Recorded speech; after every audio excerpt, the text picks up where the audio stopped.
আসসালামু আলাইকুম, কেমন আছেন সবাই? আশা করি সবাই ভালো আছেন। যে যেখান থেকে এই ভিডিওটি দেখছেন সবাইকে শুভেচ্ছা জানাচ্ছি। আজকের ভিডিওতে জানিয়ে দিব কুয়েতের সর্বশেষ খবর। প্রথমেই জানিয়ে দিচ্ছি ফ্লাইট সংক্রান্ত আপডেট। আন্তর্জাতিক উত্তেজনার কারণে কুয়েতের আন্তর্জাতিক ফ্লাইটগুলো বন্ধ হয়ে গিয়েছিল প্রায় 94 দিন পর 1 জুন 2026 আবারও কুয়েত আন্তর্জাতিক বিমানবন্দরের টার্মিনাল 1 পুনরায় খুলে দেয়া হয়েছে।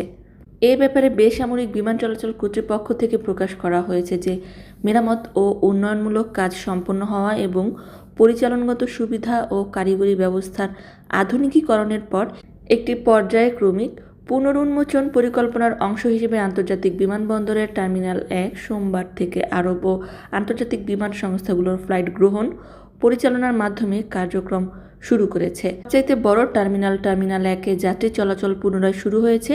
অনুমোদিত পরিকল্পনা অনুযায়ী ফ্লাইট গ্রহণের জন্য সমস্ত সুযোগ সুবিধা ও পরিষেবা সম্পূর্ণরূপে প্রস্তুত করা হয়েছে। কর্তৃপক্ষ জানিয়েছে যে এখনও পর্যন্ত প্রথম দিনের প্রায় 18টি ফ্লাইটের কার্যক্রম অপেক্ষমান রয়েছে। জানিয়ে দিচ্ছি একটি চাঞ্চল্যকর আপডেট। কুয়েতের কারাগার থেকে 3 জন বন্দী পালিয়ে গিয়েছে। পালিয়ে যাওয়া ব্যক্তিদের মধ্যে রয়েছে 2 জন কুয়েতি নাগরিক এবং 1 জন বেদুন। কুয়েতের স্বরাষ্ট্রমন্ত্রী এবং উপপ্রধানমন্ত্রী শেখ ফাহাদ আল ইউসুফ এ ব্যাপারে তদন্তের নির্দেশ দিয়েছেন। এছাড়াও পলাতকদেরকে দ্রুত গ্রেফতারের আদেশ দিয়েছেন। তাদের তথ্য দেশের সকল প্রবেশ ও প্রস্থান পয়েন্টে পাঠানো হয়েছে। সাধারণ জনগণকে সতর্ক থাকার আহ্বান জানানো হয়েছে। কেউ আশ্রয় বা সহযোগিতা করলে তার বিরুদ্ধেও কঠোর আইনগত ব্যবস্থা নেওয়া হবে। তাদের ব্যাপারে যে কোনো তথ্য পেলে 112 নাম্বারে ফোন করে জানিয়ে দিতে বলা হয়েছে। অন্যদিকে প্রতিরক্ষা মন্ত্রণালয় থেকে প্রকাশ করা হয়েছে যে 1 জুন 2026 তারিখে আবারও কুয়েতে ইরান থেকে আক্রমণ করা হয়েছে। কুয়েতের আকাশসীমায় শত্রুপক্ষ থেকে আগত ড্রোন এবং মিসাইল বিস্ফোরণ ঠেকানো হয়েছে। এই বিস্ফোরণ সম্পর্কে কুয়েতের পররাষ্ট্র মন্ত্রণালয় ইরানের ধারাবাহিক হামলার নিন্দা ও প্রতিবাদ জানিয়েছেন।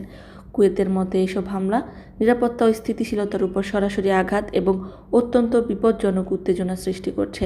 আরও বলা হয়েছে যে এই হামলাগুলো আন্তর্জাতিক আইন, জাতিসংঘ সনদ এবং 2026 সালের জাতিসংঘ নিরাপত্তা পরিষদের 2817 নম্বর প্রস্তাবের সুস্পষ্ট লঙ্ঘন। এছাড়াও এসব কর্মকাণ্ড বেসামরিক জনগণের নিরাপত্তা ও দেশের গুরুত্বপূর্ণ অবকাঠামোর জন্য বড় হুমকি হয়ে দাঁড়িয়েছে। এছাড়াও এমন হামলার ধারাবাহিকতা আঞ্চলিক শান্তি ও স্থিতিশীলতাকে ঝুঁকির মুখে ফেলছে। দেশটির নিজের নিরাপত্তা ও ভূখণ্ড রক্ষায় প্রয়োজনীয় সব পদক্ষেপ নেওয়ার অধিকার পুনর্ব্যক্ত করেছে প্রতিরক্ষা মন্ত্রণালয়। অপরদিকে কুয়েতের ওপর আজকের এই হামলায় তীব্র নিন্দা জানিয়েছে মধ্যপ্রাচ্যের অন্যতম দেশ সৌদি আরবিয়া এবং কাতার। সম্মানিত ভিউয়ার্স, আজকের মতোই ছিল আপডেট। পুরো ভিডিওটি দেখার জন্য ধন্যবাদ। এই ধরনের ভিডিও পেতে চাইলে ইউটিউব চ্যানেলটিকে সাবস্ক্রাইব করে দিবেন, ফেসবুক পেজটিকে লাইক এবং ফলো করে দিবেন। যারা পূর্বে করেছেন সবাইকে ধন্যবাদ। আজকের মতো বিদায়। আল্লাহ হাফেজ।